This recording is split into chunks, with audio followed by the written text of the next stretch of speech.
Hey everyone, welcome back to Crazy Tech Tricks. In this video, I will show you how to add any app to your home screen or desktop in Windows 11. You can create shortcut for apps or any software in just few clicks. So let's get started. So firstly, open the start menu. Here, now you will search for any app you want to add to home screen. Like I want to add OneNote. Here it is.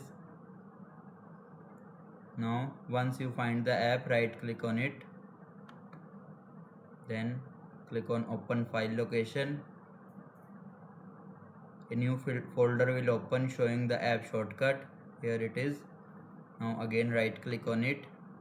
Then click on show more options. Then select send to and desktop create shortcut.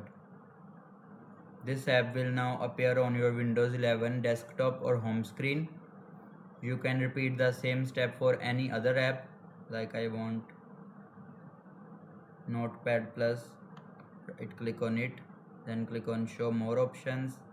Then send to desktop create shortcut. Now we will go to the desktop and see the shortcuts. Here it is OneNote and Notepad Plus. This is one of the easiest way to quickly access apps in Windows 11, and that's how you can add an app to the home screen in Windows 11. If you found this video helpful, don't forget to like, share and subscribe for more tech tutorials. Thanks for watching.